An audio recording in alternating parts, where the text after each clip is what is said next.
Okay, so this is the mock foundation question number 5. If a car travels at 30 meters per second, use the equation deceleration equals change in speed divided by time to find the deceleration when the car stops in 0.2 seconds.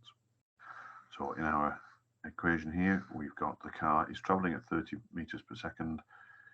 When it stops, it goes to 0 meters per second. So the change in speed or the change in velocity is 30 meters per second. Okay, so that's 30 meters per second. And the time over which that happens is 0.2 seconds.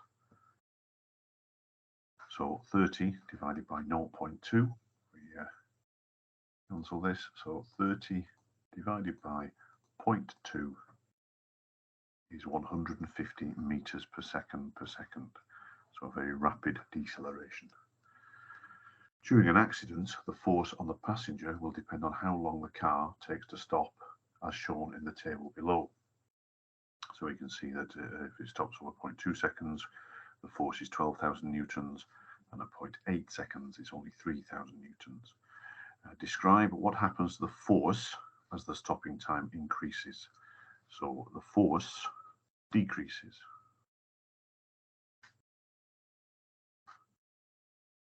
The longer the vehicle takes to stop, the less force that the passenger has to survive.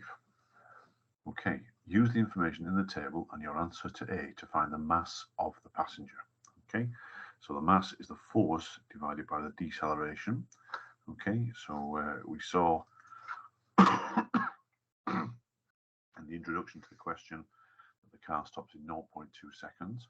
We can see that that reappears there, which means that the force exerted on the passenger is 12,000 newtons. And in our initial calculation, we worked out that the deceleration there is 150 meters per second. So 12,000 divided by 150 meters per second is 12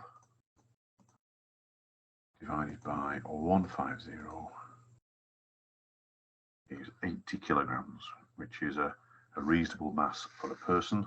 If you had a number of 800 kilograms, you might know you've gone wrong. Okay.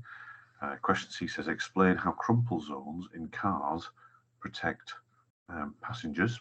Okay, so a couple of points here. They increase the braking time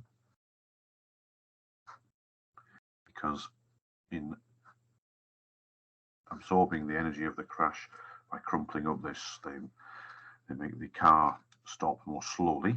Okay, so that if we look at this table up here, would be good for the passenger because the longer the car takes to stop, the less force the passenger is exposed to. Okay, this also makes the braking distance increase.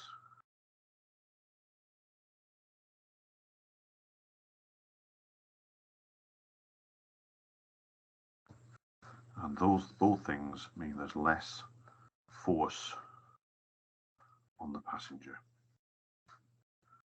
So those are the two marks. It's the increase of time or distance, and that has the effect that it lessens the force on the passenger. Okay.